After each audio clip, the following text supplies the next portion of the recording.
이사야 49장 15절 우리 한 절 말씀만 읽겠습니다. 이사야 49장 15절 우리 함께 읽겠습니다. 여인이 어찌 그 젖 먹는 자식을 잊겠으며 자기 태에서 낳은 아들을 긍휼히 여기지 않겠느냐.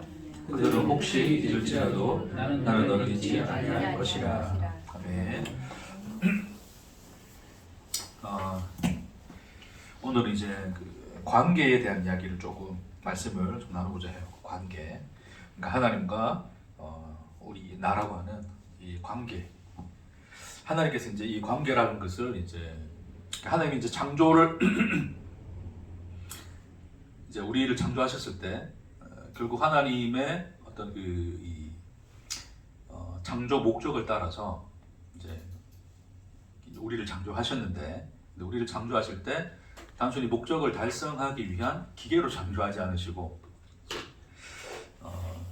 인격으로 창조했다는 거. 지난주에 제가 좀 말씀드렸는데, 그래서 인격이라는 어떤 그런 대상으로 창조하셔서 관계라는 것을 가지게 되는데, 성경이 말하는 하나님과 우리 사이의 관계가 무엇인가, 이제 그것을 좀 정리를 할까 합니다. 왜냐하면 이제 우리가 관계에 대한 이해가 있어야지 우리가 또 그분이 누구이신가를 또 바르게 알고 또 그 관계 안에서 살아간다는 것이 무엇인가를 또 우리 이해할 수 있으니까, 우리가 이 삶이라는 것을 조금 좀 잘못 이해를 하다 보면 잘못 이해한다기보다는 이제 우리가 보통 그렇죠. 살다가 이제 자기 생각대로 잘 살아지면 별로 뭐 문제 없이 그냥 고민 없이 살아가는데, 살다가 이제 자기 생각대로 계획대로 안 되게 되면 어떤 이제 그 문제가 이제 의문이 생기는 거죠. 이제 삶이란 무엇인가부터 시작해서, 그럼 내가 계획한 대로 되지 않는다면 어떤 내 의지와 관계없이 되어지는 어떤 운명이라는 게 존재하는가. 그래서 그 운명을 알고 싶어하고 내 미래를 알고 싶어하고, 그래서 사람들이 이제 뭐를 의지합니까? 무당을 의지하죠. 점집 가서 이제 내 사주팔자를 보고 싶어하고, 해도 안 되는데 이거 왜 그런가? 또 어떤 거는 또 갑자기 또 뭐 복이 또 굴러 들어오고 하는데 이건 또 무슨 일인가? 그에 어떤 답을 얻고자 하는 어떤 이 인간들의 어떤 그런 생각들이 이제 결국 그런 것을 요구하게 되죠. 심지어 이제 종교라는 것을 또 가져서 전능하신 또 전지하신 모든 것을 아는 하나님께 또 이제 그런 답을 얻고자 하는 것이 또 이 인간의 모습인데, 그러나 성경이 우리에게 이야기하는 것은 어떤 인생의 어떤 운명에 대한 이야기를 하기 전에 성경이 우리에게 말씀하는 것은 하나님 우리를 창조하셨고 창조하신 우리와 어떠한 관계 속에 있는가를 이야기를 하시죠. 그래서 그 관계 속에서 일어난 일들의 역사가 이제 성경에 기록되어 있는 것입니다. 그 이야기를 오늘 조금 정리하면서 여러분과 좀 나누고자 합니다. 자,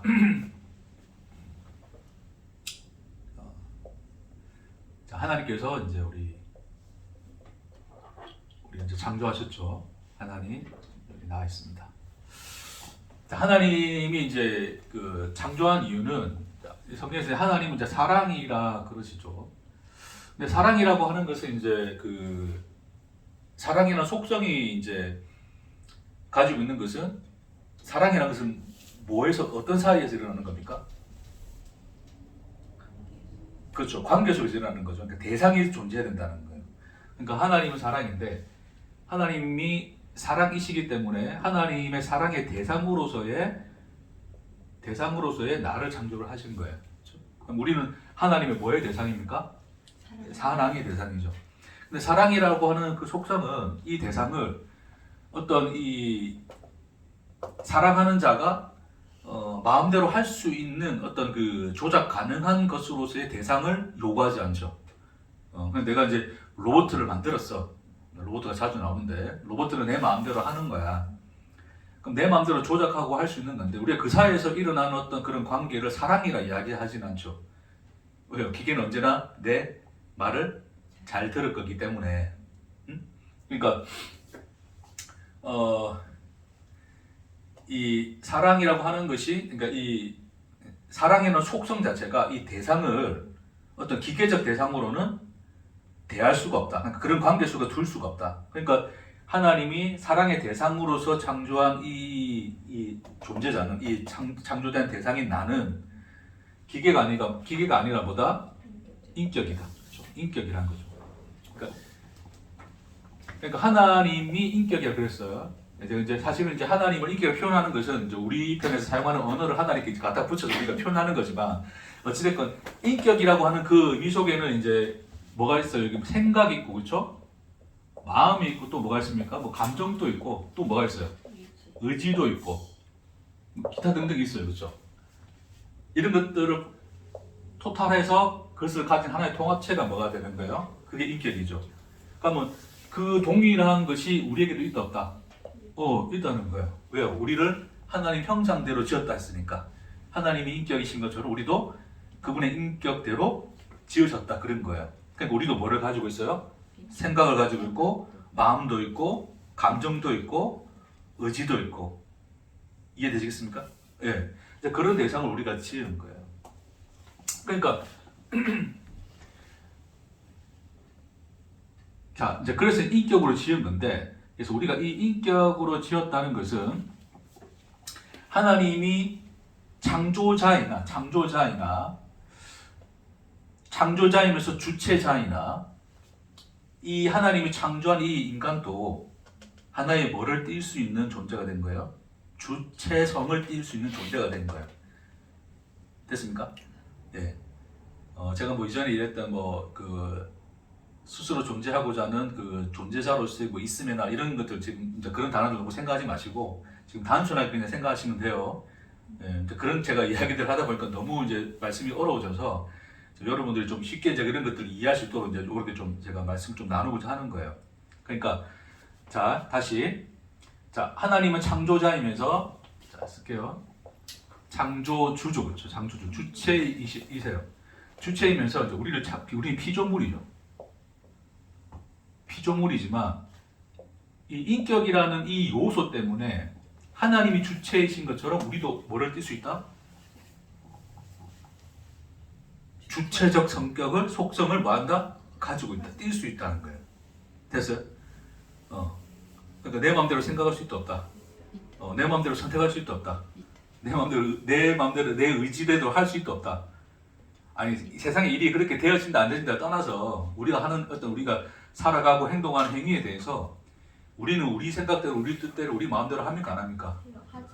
피곤하면 자고 그렇죠? 배고프면 밥 먹고 라면이 땡기면 라면을 먹고 살 빼야 되는데 땡기면 또 어쩔 수가 없어. 또 먹고 뭐 그런단 말이에요. 그러니까 그런 어떤 이 주체성을 같이 함께 띄고 있어요. 그러니까 하나의 어떤 이 피조물이나 주체성을 띄고 있어요. 자, 그것을 이제 하나님이 뭐로 확인시켜 주셨냐면 뭐로 확인시켜 주셨어요? 선악과라는 이 나무를 주시죠. 응? 나무 같습니까? 나무를 주세요. 자, 두시고서 자, 너 이거 먹으라 먹지 마라. 먹지 마라라고 이야기를 하죠. 예? 그럼 얘가 만약에 주체성이 없어. 그럼 절대 먹을 수 없는 존재로 하나님이 창조했어. 그럼 이런 말을 할 필요가 있어요, 없어요? 이것을 할 수 있고 없고가 누구에게 있다는 거예요? 너한테 있다는 거야. 이해되겠습니까? 됐죠? 자, 근데 문제는 뭐냐면 인간들이 선악과를 먹었다 안 먹었다? 먹어서 이제 죄를 지었다. 그렇죠? 인간은 그걸 선택해버린 거죠. 자, 이 선택해버렸다는 것 자체가 그 현실이 우리가 얼마나 완벽한 인격으로 창조되었는가를 말씀해 주는 거예요. 그러니까 죄를 쉽게 이야기해서 죄를 지을 수도 있고 안 지을 수도 있는데 이 인간이 죄를 지었다 안 지었다? 지었다. 그러니까 할 수도 있고 할 수도 없는 안 할 수도 있고 할 수도 있는데 하기도 하고 안 하기도 했다. 그러니까 둘 다를 할 수 있었다. 이게 뭐다? 인격이라는 게 인격. 예? 그러니까 여러분 자녀가 내 마음대로만 내가 말한 대로 야 아침 몇 시에 일어나? 하루에 몇 시간씩 공부해? 너 학교에서 항상 3등 이내로는 들어야 돼? 엄마 아빠 말하면 토 안 달고 말 잘 듣고 예 하고 해야 돼? 잘못한 일 있으면 반성하고 고쳐 나가야 돼? 했는데 애가 딱딱딱딱 그것만 해. 걔는 인격입니까 아닙니까? 이상하네. 예, 로봇을 여러분 그걸 인간을 낳은 게 아니야. 그거 인간을 낳은 게 아니야. 그 병원 대를 가봐야 돼. 내가 인간을 낳은 건지 누가 유전자 조작을 해서 뭔가 이거 인공지능을 심어 놓았더니 그 로봇 같은 인간을 만들어 놓은 건지를 생각해 봐야 돼. 예? 근데 우리 애들 어떻습니까? 다 그대로 돼요, 안 돼요? 안 되죠. 안 되죠. 왜 안 됩니까? 걔들이 뭐기 때문에? 인격이기 때문에 그래요. 그러니까 역설적인 건데, 인간이 죄를 지었다는 것은 하나님이 얼마나 인간을 완벽한 인격적 존재로 창조했는가를 그대로 보여주는 거예요. 됐습니까? 우리 놀랍게 지원 받았습니다. 참 이게 놀랍게 지원 받았어요. 자, 근데 이제 문제는 뭐냐? 그러면 이제 네가 먹는 날에 이제 죽는다 했어요. 죽고 니는 완전 끝장이야 했는데 끝장이 나듭니까? 안 납니까? 안 났습니까? 물론 이제 우리가 뭐 영적으로 뭐 어떻게 눈이 어두워지고 또 뭐 이제 그런 의미를 떠나서 그냥 인간이란 그 예를 들어 아담과 하와가 먹었어. 먹고 물론 이제 눈이 밝아가지고 이제 다른 상태가 되긴 했는데 그럼에도 불구하고 하나님 앞에 그 아담과 하와는 존재했습니까? 존재하지 않았습니까? 그냥 존재하고 있는 거잖아요, 그렇죠? 그러니까 하나님 뭘 입혀줘요? 가지고 뒤집혀주잖아요. 죽었더라 안 죽었더라?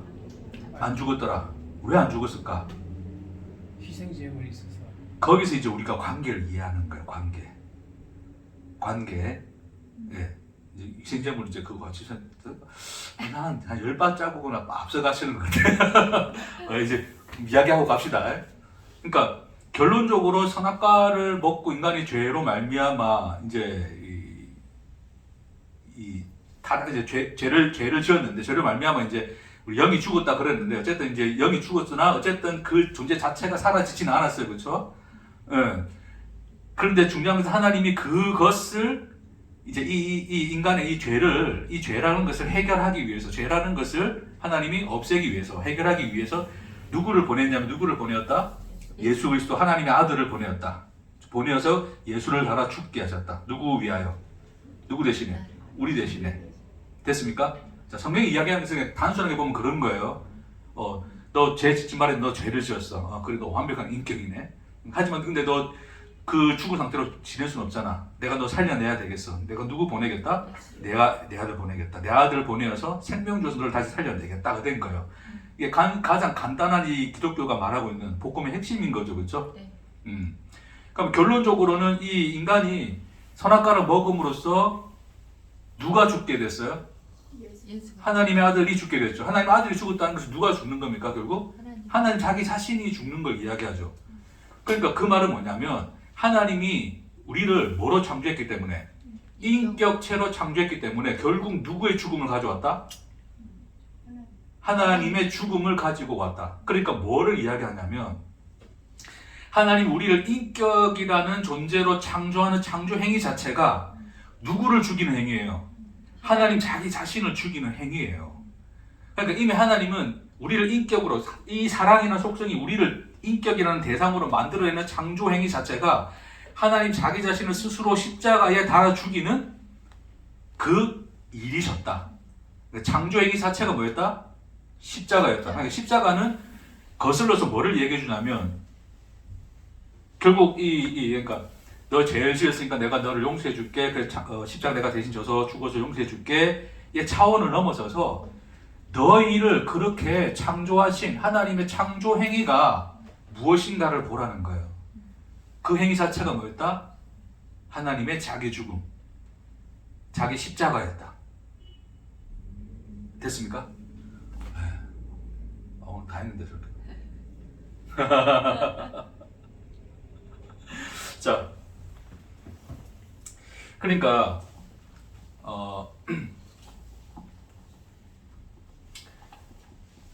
자, 그래서 인격을 이야기할 때 가장 쉽게 우리가 생각할 수 있는 것은 이렇게 생각하시면 돼요. 그냥 부모와 자식, 제일 쉽습니다. 그래서 성경에서 하나님 자꾸 자기를 뭐라 그래요? 나는 너의 뭐다? 아버지다. 그렇죠? 너의 어머니다. 요 오늘 본문에서 그 어미가 그렇죠? 그 젖먹는 자식을 있겠느냐 하신 것처럼 아버지면서 어머니시다. 그러니까 하나님이 부모가 되시고, 그러니까 아버지가 어머니가 되시고, 너희는 자녀다를 이야기하죠. 왜냐하면 우리가 가장 쉽게 볼 수 있는 관계가 뭐예요? 그 관계잖아, 그 관계. 그렇죠. 부모와 자식이죠. 그럼 쉽게 생각합시다. 자, 나는 부모고, 여기 자식이 있어. 자식은 기계다, 인격이다. 인격이다. 인격이니까 얘는 지 마음대로 할 수 있다, 없다. 있다. 있다. 그렇죠? 자, 그러면 이 부모로서 이 자식에게 바라고 목적하는 바가 있을까 없을까요? 이리 됐으면 좋겠다는 거죠. 그렇죠? 쉽게 하나 예를 들어봅시다. 내가 좀 훌륭한 부모이기 때문에 어떤 마음을 자식에 대해서 가지고 있냐면 이 자식이 정말 잘 커서 정말 사랑을 알고 그 사랑이 많고 아주 너그럽고 남을 관대하게 대해줄 줄 알고 좀 그래 살았으면 좋겠어. 그런 모습으로. 그렇죠? 네.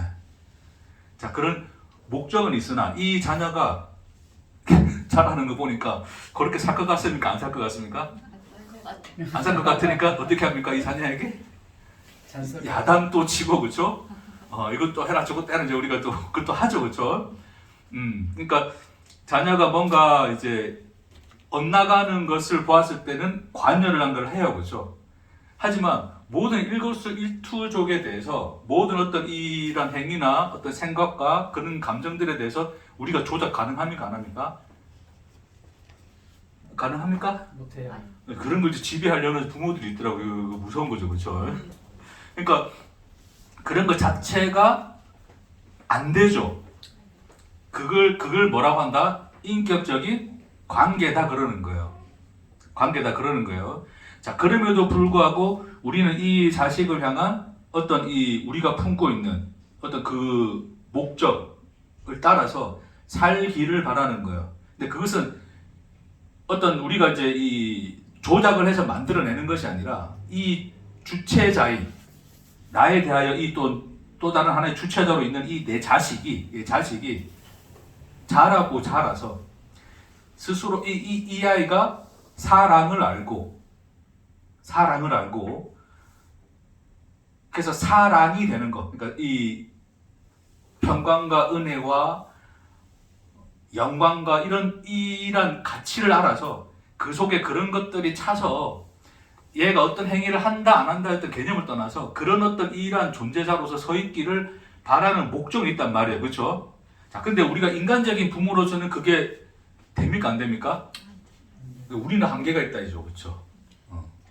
자, 그걸 성경적으로 뭐라 그러냐면 15절에 다시 볼게요. 여인이 어찌 그 젖먹는 자식을 잊겠으며 자기 태에서 난 아들을 긍휼히 여기지 않겠느냐. 자, 근데 그들은 혹시 잊을지라도 이래 이야기했어요. 그러니까 야, 너희가 부모와 자식으로서 관계를 한번 생각해봐. 너희 그런 관계 속에 있지 않니? 예, 그런 관계 속에 있습니다. 그래, 나도 너희와 그런 관계 속에 있다. 그러나 나는 그 부모와 다른 게 하나 있다를 이야기하는 거예요. 그걸 뭐라 그러십니까, 하나님이? 그들 혹시 잊을지라도 나는 너를 잊지 않니할 것이 다를 이야기하죠. 자, 이제 그거를 좀 이제 여러분들 좀 설명할게요. 그러니까 우리는 부모로서 인간으로서 그 인간의 부모로서 인간이 가진 어떤 한계가 존재하는 거예요, 그렇죠? 우리가 바라고 목적하는 바가 있으나 그 목적하는 바를 우리로서는 할 수 있다 없다. 우리는 할 수 없죠. 그러나 누구는 하시겠다는 거예요. 하나님은 하시겠다는 것을 이렇게 표현하는 겁니다. 그러니까 하나님이 우리에게 가지신 목적에 대해서는 우리가 비록 하나님에 대하여 인격, 주체자로서 서 있으나 하나님으로서는 하나님이 우리에 대하여 목적하시는 바는 하나님은 뭐 하시겠다? 반드시 이루시겠다를 이 위치와 관계 속에서 이야기하시는 거예요. 그들은 잊을지라도 나는 너희를 잊지 아니하리라. 그들은 실패할지라도 나는 너희에 대하여 실패하겠다 안 하겠다? 하지 아니하겠노라 이야기하십니다. 그러나 문제는 중요한 건 뭐냐면 하나님이 그럼 이 되지도 않는 이 인격을 마음대로 되지도 않는 이 인격을 그럼 기계적으로 조작해서 하시느냐가 아니라 그러니까 하나님께서 기계적으로 나는 전능하니까 너희를 기계적으로 조작해서 니를 이렇게 만들어 줄게를 이야기하는 것이 아니라 하나님이 하나님으로서 하나님 되심으로써 그 인격으로서 우리에 대하여 하나님이 하시는 일들을 통하여 우리를 그리로 이끌어 가시겠다는 거예요. 그러니까 우리 이랬으면 좋겠죠. 우리가 하나님 믿는 순간에 자 우리 성령에 대해서 우리가 참 오해하는 바가 이렇습니다. 성령이 임하면 우리 속에 어떤 모든 어떤 이 인격적 문제나 어떤 우리 속의 갈등이나 어떤 뭐 염려나 근심이나 걱정이 다 사라질까요?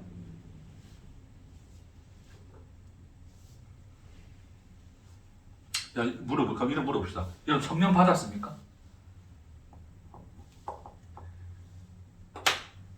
집사님 성령 받으셨어요? 한 사람씩 물어봐야지. 그래 대답을 할 것 같아. 이시직고를 하시나. 성령 받았어요, 안 받았어요?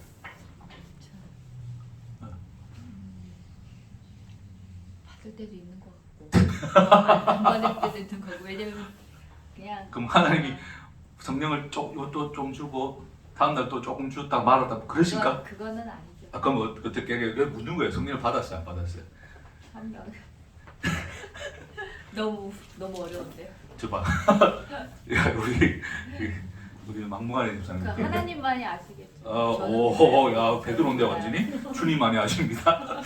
성령 받았어요, 안 받았어요?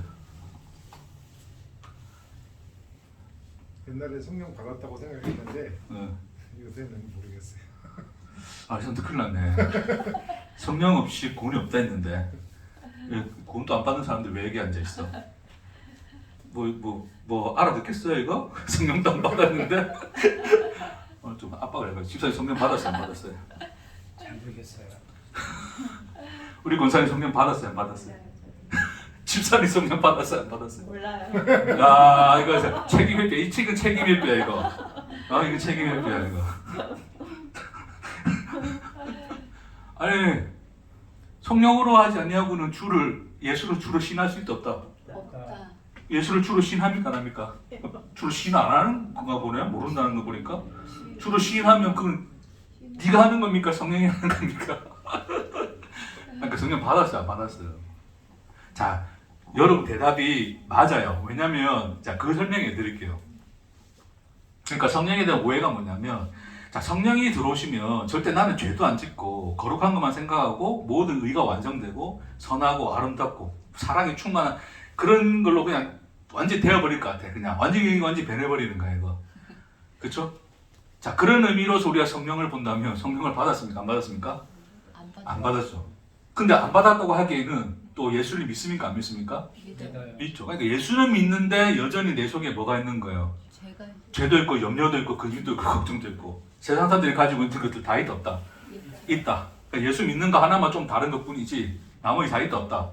있다. 근데 다 있다고 하기에는 성령이 들어왔다는데 이럴 리가 있나에 대한 고민이 있는 거죠. 그게 여러분의 인격이라는 증거입니다. 하나님이 성령이라는 것을 어떤 하나의 우리 속에 하나님 말씀대로 그냥 순종하고 뭐 다 뜻대로 하고 죄도 없고 근심 염려도 없는 그런 어떤 존재자로 내가 만들 수 있는 그 능력이 성령이라면 그 성령을 부어주는 순간에 우리는 그게 다 없어져야 돼요. 그렇죠? 자, 그래야 되는 순간 우리는 로봇입니까? 인격입니까?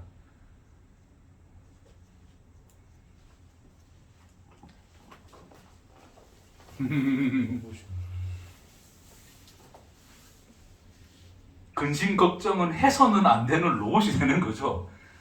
무슨 말인지 이해하시겠습니까? 네.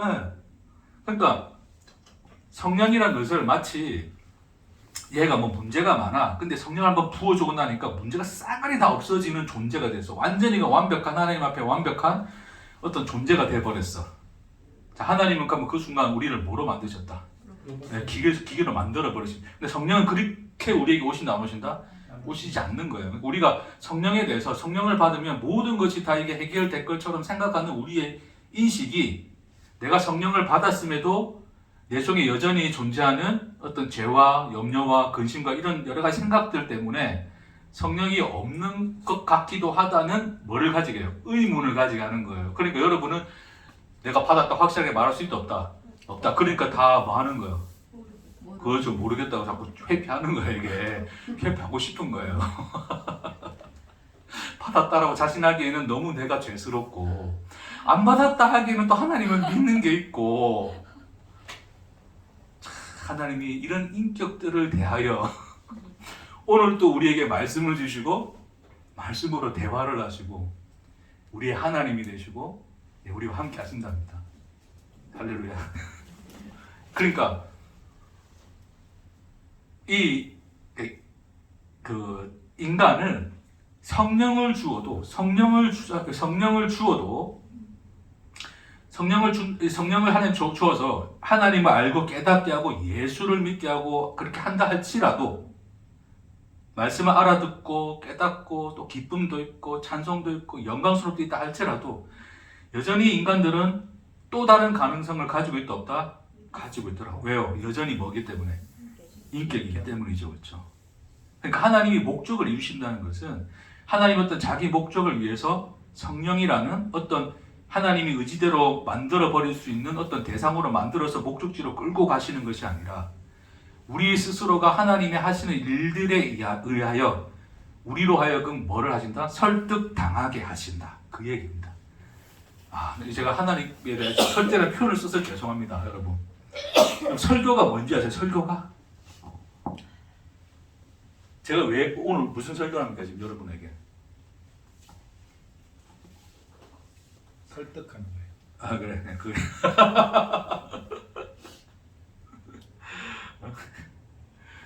그러니까 설교가 이해가 안 되면 알아듣습니까? 못 알아듣습니까? 쉽게 이야기합시다. 우리 권사님 이해가 안 되면 30분 또 몇 시간처럼 느껴져요? 1시간. 1시간. 3시간처럼 느껴져요? 3시간씩. 네, 3시간씩 느껴져. 또 속에 있는 소리를 그냥. 그러니까 이해가 안 되면 안 들리는 거잖아요. 그럼 이해를 해야 말씀이 들리는 거잖아요. 그럼 이해를 한다는 건 뭐예요? 여러분이 뭘 당하고 있다는 거예요? 설득을 당하고 있다고요. 그러니까 설득을 부정적으로 생각하지 마세요. 설득이란 것은 인격적인 관계이기 때문에 그게 가능한 단어라고요. 그러니까 하나님이 뭐를 하냐면 설득을 하신다고요. 그러니까 하나님은 뭘 하시는 하나님이냐면 하나님은 우리를 조작하시는 하나님이 아니라 뭐 하시는 하나님? 기다리시는 하나님이 되는 거예요.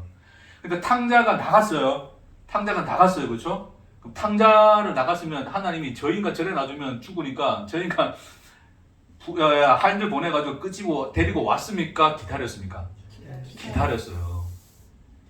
그게 인격을 대하시는 하나님이시라고. 그러니까 하나님이 자기 목적을 위하여 이루시기까지 하나님이 기다리신다. 왜? 인격이니까. 왜 인격이다? 사랑이니까, 사랑의 대상이니까 그 인격으로서 하나님은 기다리는 자리에 늘 있는 거예요. 네? 예수가 십자가에 못 박혀 죽어서 만일 모든 게 다 완성되었다면 모든 인간들이 다 예수를 믿어야 되잖아. 그러나 여전히 하나님 뭐다? 예수를 십자가에 달아놓고 뭐 하신다고요? 기다린다고요.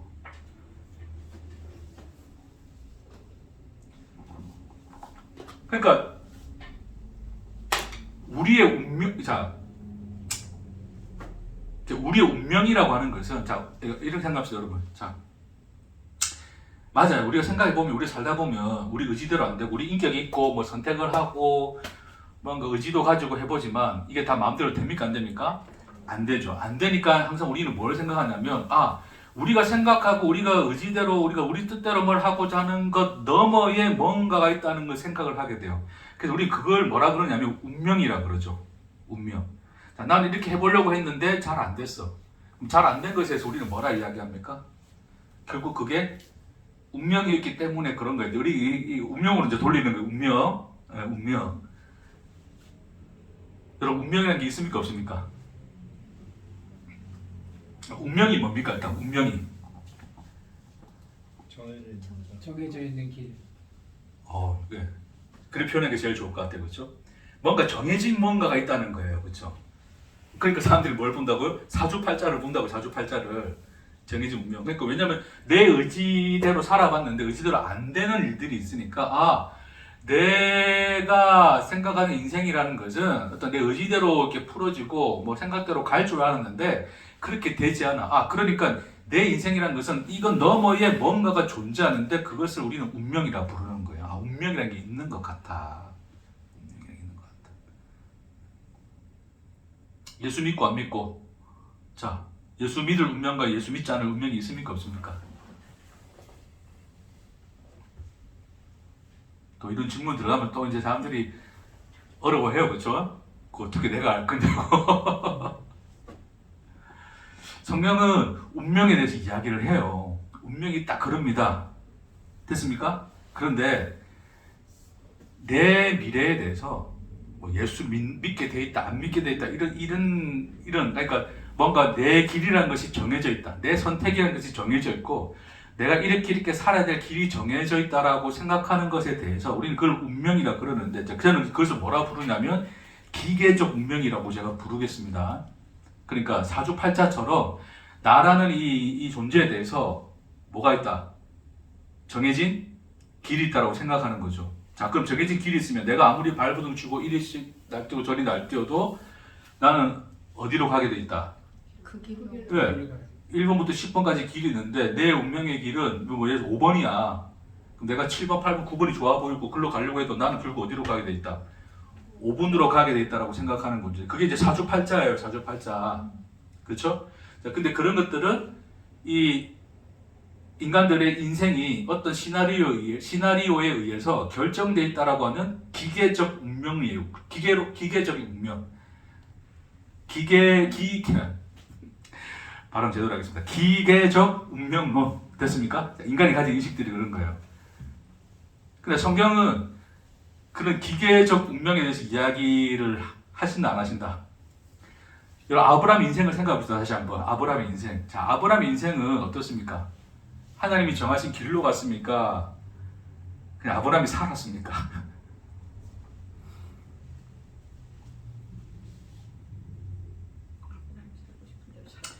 이거 답을 하셔야지 여러분 우리의 인생이 어떠한가를 좀. 아브라함이 살고 싶은 대로 살았지만 결론은 하나님의 인도하심을 받았어요.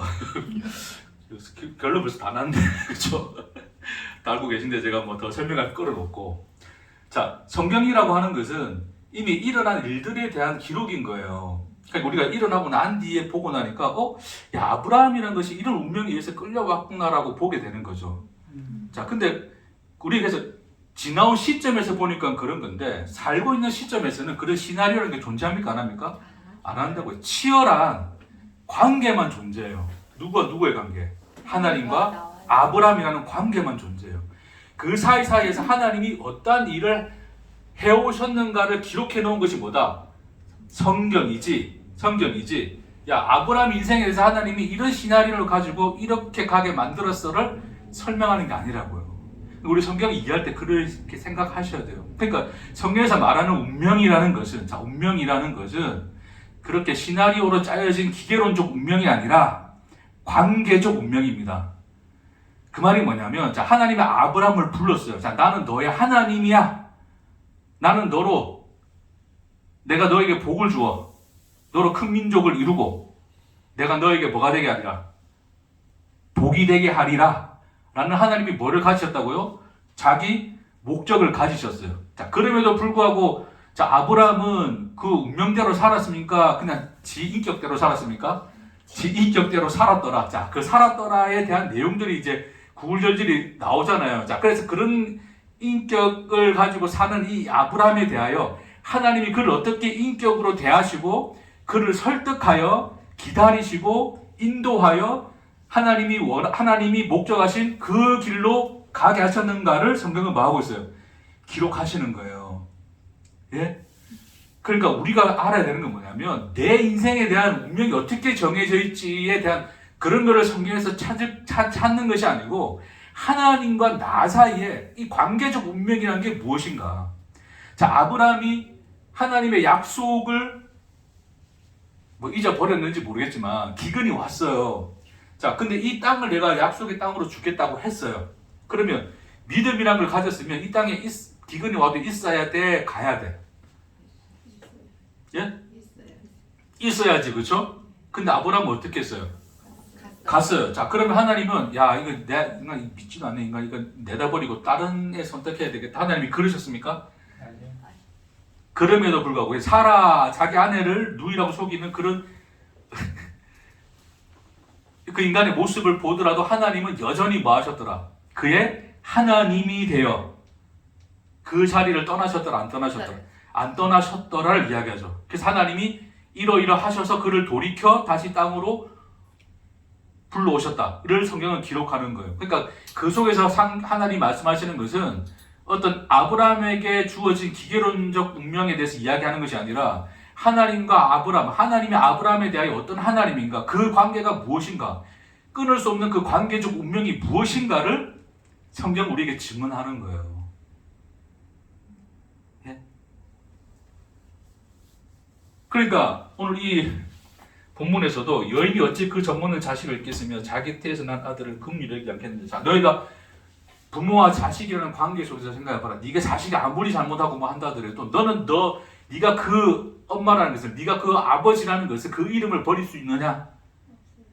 없노라. 그게 관계적 운명입니다. 혹 그들을 잊을지라도 나는 하겠다 안 하겠다 아니하리라. 나의 사랑에 있어서는 나는 실패한다 안 한다 실패하지 않겠노라. 내가 너의 하나님 됨에 있어서는 그 이름에 대하여 하나님을 실패하겠다 하지 않겠다 하지 않겠다라 이야기하는 거예요. 그러니까 우리에게 말씀하시는 것은 뭐다? 관계적 운명 속에 우리가 놓여져 있다를 이야기하십니다. 자, 그러니까 하나님 우리를 창조했는데 인간이 죄를 지었어. 이 인격이 죄를 지었어. 하나님 원치 않는 일을 했어. 자, 했음에도 불구하고 했으면 그냥 끊어버리고 다 없애버리고 다른 걸 하면 되는데 그 없는 것을 다시 어떻게 하는 거예요?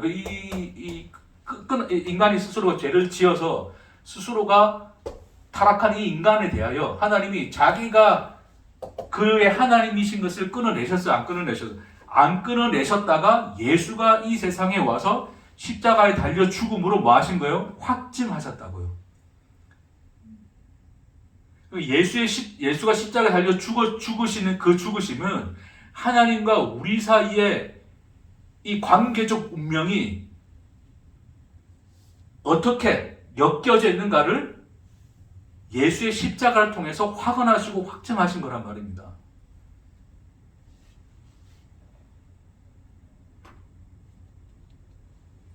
그러니까 바울이 뭐라는 거예요? 바울이 뭐라기 뭐 많은 말을 했지 뭐. 이 말도 하고 저 말도 하고 로마서도 쓰고 뭐 고린도 전후서도 쓰고 썼는데 뭐 어떻게 하라고.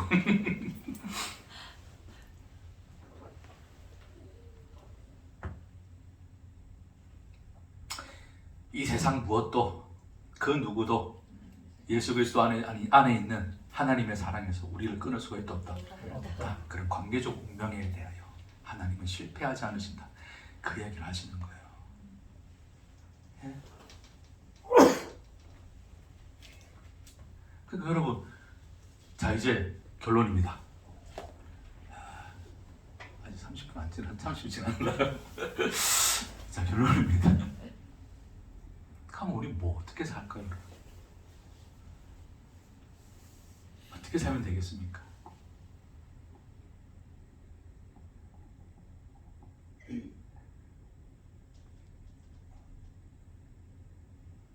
그러니까 우리가 하나님과의 어떤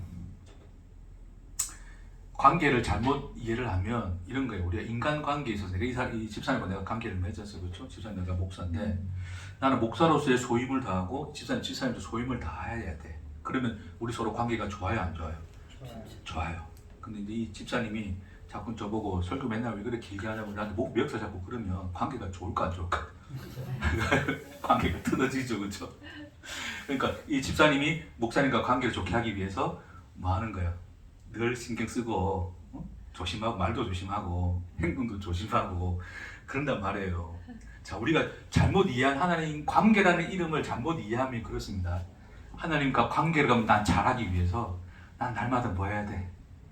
하나님이 좋아하시는 게 뭔가를 늘 유심히 살펴서 그분의 마음이 상하지 않게 늘 그분의 뜻대로 하는 게 무엇인가를 생각해서 내 안에 있는 죄도 다 죄된 생각도 없애고 나쁜 마음도 걷어내고 다 하나님 뜻대로 뭔가 되게 하기 위해서 그렇게 열심히 살아야 돼가 되는 거예요. 자, 그게 뭐가 되는? 그게 신앙생활 되는 거거든요.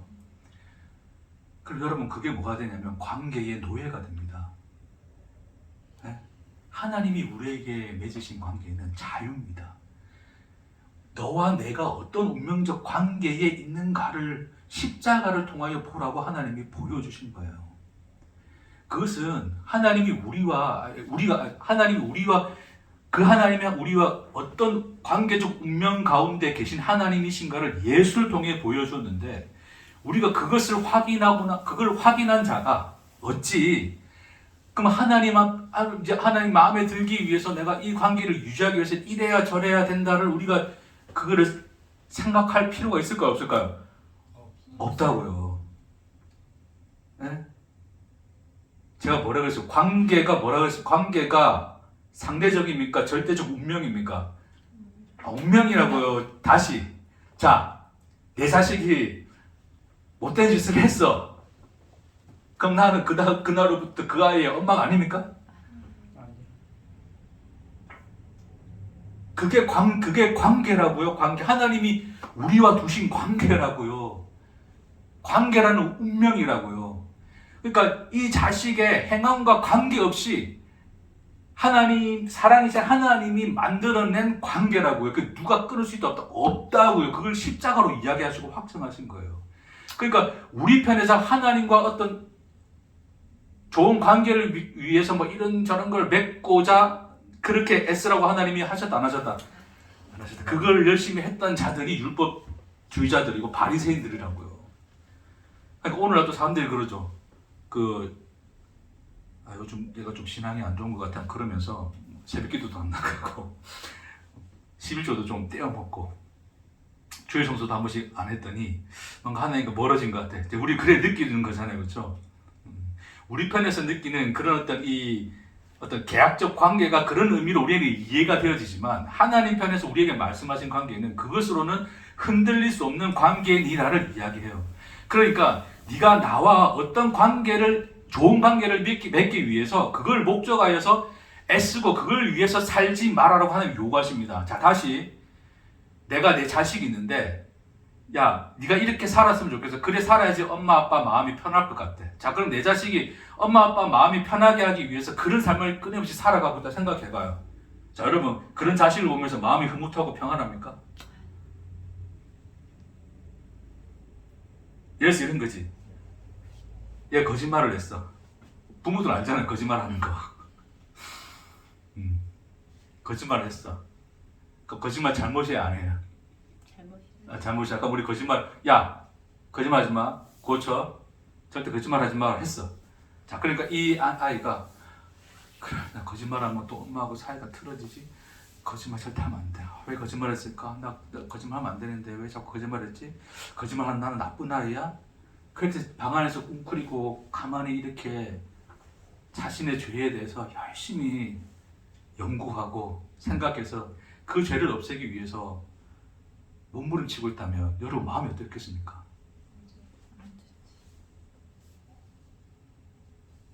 저는 우리 시은이가 그냥 밖에서 지 하고 싶은 대로 해맑게 뛰어놀 때가 제일 행복합니다.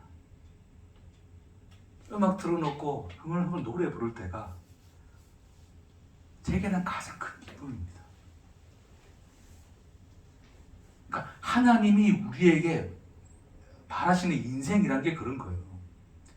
인생을 하나님과의 좋은 관계를 맺기 위해서 일하며 살지 말라는 겁니다. 그러니까 종교심에 있어서 가장 문제는 뭐냐면 신이 있어. 근데 신이 요구하는 것을 우리가 할 때 비로소 신과 우리의 관계가 원활할 수 있다고 생각하는 거예요. 그러니까 이 관계를 깨지 않기 위해서 나는 끊임없이 뭐를 해야 돼? 열심히 그 신이 요구하는 것들을 지켜 행하기 위해서 살아야 되는 거죠.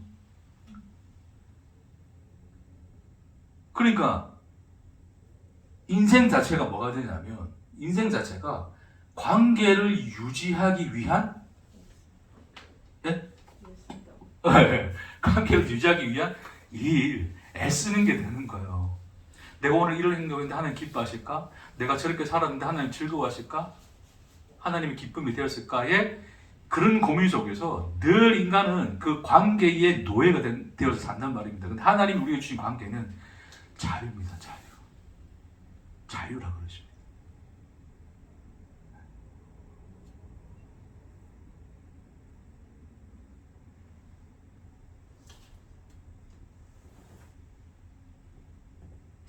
근데 중요한 것은 이제 이 자유라는 관계 속에서 하나님이 목적하시는 바는 있으시겠죠. 당연히 목적하시는 바가 있다 그랬으니까. 그럼 여러분 뭐를 목적하실까요? 하나님은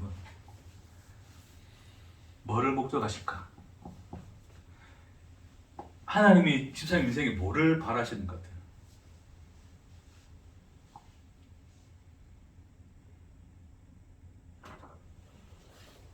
뭘 바라지겠어요?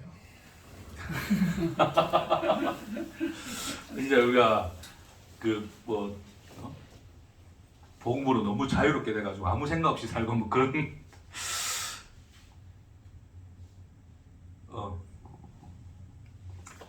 생각 봅시다, 여러분. 그러니까 집사님은 하나님이 뭐를 원하시는 것 같아요? 그냥 하나님만 바라보고 하나님 어떻게 바라볼 건데? 그냥 살아야 그냥 살면 돼. 자, 그러니까 살고 그렇게 살아야 되는 거로 음. 그냥 그렇게 하면서도 하나님 말씀이 우리 관계에서 있어 하더라도 우리는 그냥 살잖아요. 그렇죠. 네. 뭐 말씀 들었어도 어쨌든 사는 것도 그냥 나가서 또 사는 거니까. 그렇게 내 자식이니까 내가 같이 살아가는 거하고 똑같은 거지. 그렇지.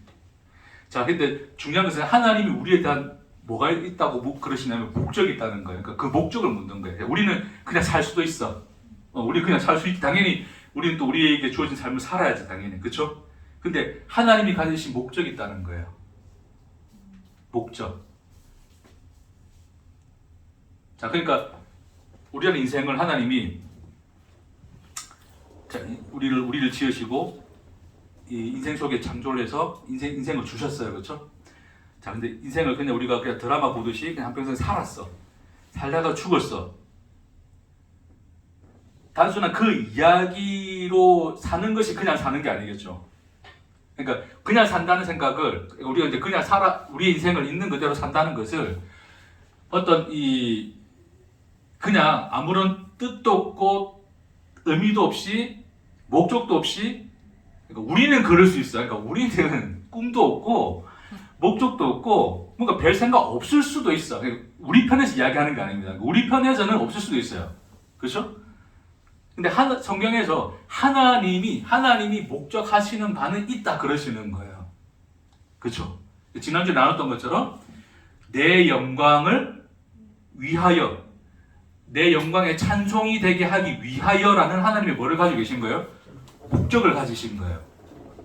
근데 그 목적을 기계에 대하여 가진 게 아니라 조작하여 이루어서 만들어내는 결과물로서 그렇게 만들겠다는 것이 아니라 말도 안 듣고 네 마음대로 할 수 있는 그 주체자인 인격으로서의 너에 대하여 가지신 하나님의 목적이거든요. 그러니까 우리로 하여금 뭔가를 알게 하셔서 우리로 하여금 그 목적에 달아다르도록 하나님이 자기 안에 가지고 계신 목적을 따라 우리를 이끌고 가지고 있다는 이야기를 하시는 거예요. 그 이야기를 하는 거예요. 그게 무언가를 여러분이 묻는 겁니다. 당연히 사는 것은 그냥 사는 게 맞죠. 주신 인생 따라 사는 게 맞아요. 그러나 우리가 아무리 덧없고 의미 없어 보이고 그냥 사는 것처럼 보이나 하나님은 그 안에서 우리라는 인격과 관계를 가져서 하나님이 우리라는 인격 속에 하나님이 목적하여 이루시고자 하는 뜻이 있다라고 성경이 이야기하는 거예요. 그게 무엇인가를 묻는 겁니다. 살아. 할렐루야. 아이고, 할 것도 이해 따라서 이야기하시고 잠깐 이야기하시지. 빨리 이야기하셨으면 끝나는데. 사랑을 아는 것입니다. 여러분, 이게 그러니까 그냥 우리 이렇게 사랑하시 이런 의미 차원이 아니라 그 관계의 운명에 매여서 하나님이 우리에 대한 관계의 운명으로 엮어내신 하나님의 사랑이 무엇인가를 담아내요.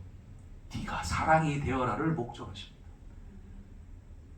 그래서 우리가 앞으로 사랑하는 사람이 되어야지라는 의지와 뜻대로 만들어내는 것이 아니라 우리가 인격이라는 우리를 대하여 하나님이 너의 하나님 되기를 실패하지 않으시고 포기하지 않으시고 그 이름을, 그 목적을 따라 이루시는 하나님의 그 일들 안에서 하나님 우리 안에 만들어내시는 영광의 장종이 되는 그런 존재자 우리를 목적하여 이뤄내시는 그 위대한 하나님의 계획하심과 인도하심 속에 너의 인생이 있다를 우리에게 선언하시는 겁니다. 그러니까 여러분 설득당하십시오. 제가 오늘 결론은 그것입니다.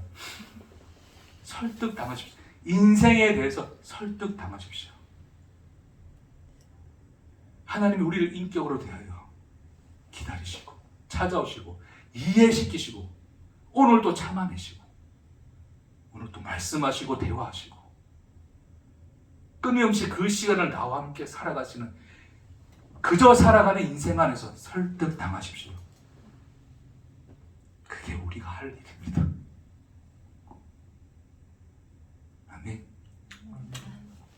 그래서 죄와 좀 이런 표현은 그렇지만 죄에 너무 집착하지 마세요. 제가 이제 우리 존재적 어떤 속성에 대해서 설명하면서 이 존재적 죄인의 어떤 이 속성에 대해서 너무 설명하다 보니까 너무 죄에 집착하는 수도 있을 것 같아서 제가 이제 이 말씀을 좀 전하는 거예요.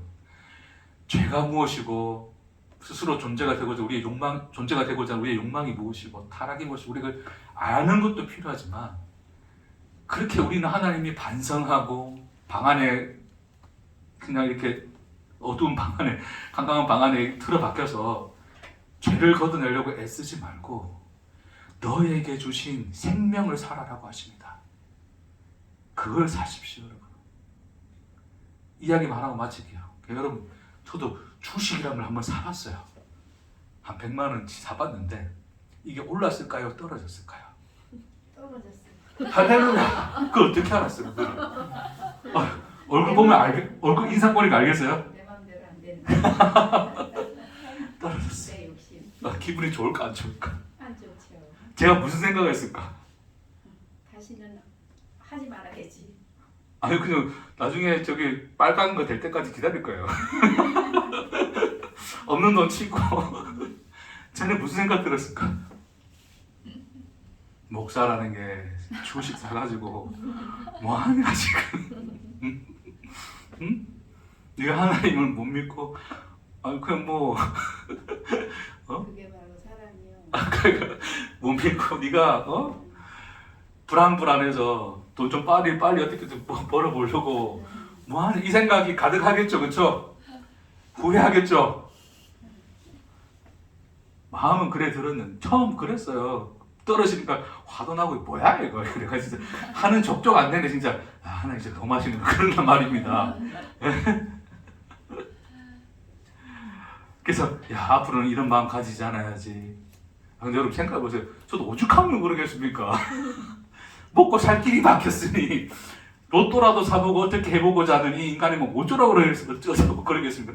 뭐 목사라는 이름이 밥 먹였습니까? 밥을 안 먹여주니까 이제 그걸 하는 거잖아. 자, 어찌됐건 그런데 내가 목사로서 이렇게 되느냐에 그게 또 주눅 들어가지고 그걸 매어가지고 이렇게 하면 돼, 안 돼. 그걸 생각하고 그랬으면 숨 막혀서 못 살 것 같아, 그렇죠? 그렇더라고. 손이 탁탁 막히더라고. 내려가서 이 손해 본 것도 기분 나쁜데 그런 생각까지 하니까 손이 탁탁 막히더라고. 그럴 때 그런 하나님 그런 마음 주시는 것 같아요.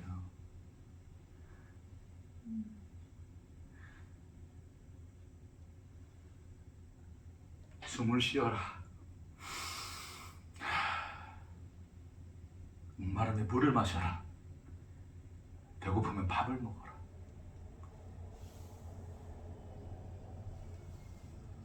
너에게 따사로운 햇살이 있고 푸르른 나무들이 있고 아름다운 꽃들이 있느니라.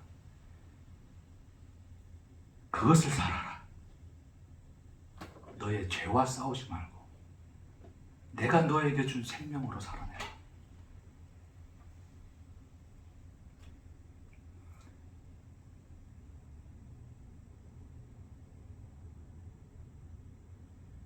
하나님이 우리에게 요구하시는 그런 겁니다.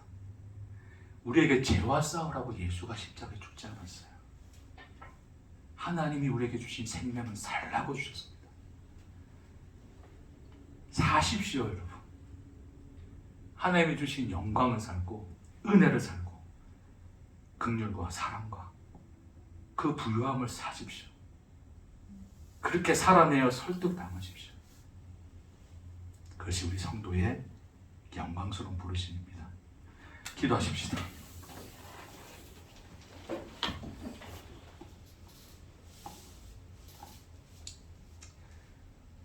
주님,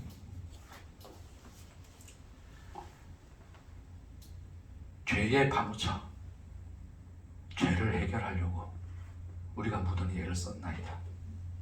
하나님과의 관계를 우리가 유지하기 위하여 우리는 오늘 또 일을 하였나이다. 그렇게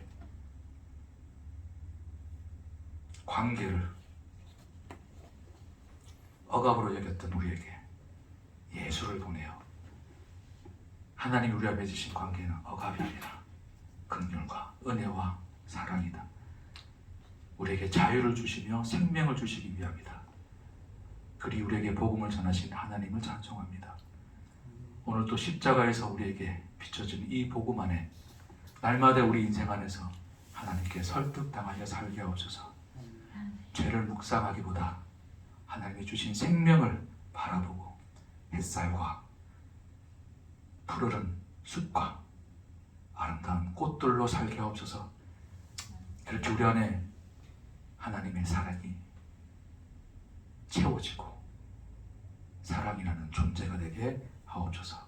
감사드리며 예수님 이름으로 기도합니다. 아멘. 아멘. 수고했습니다.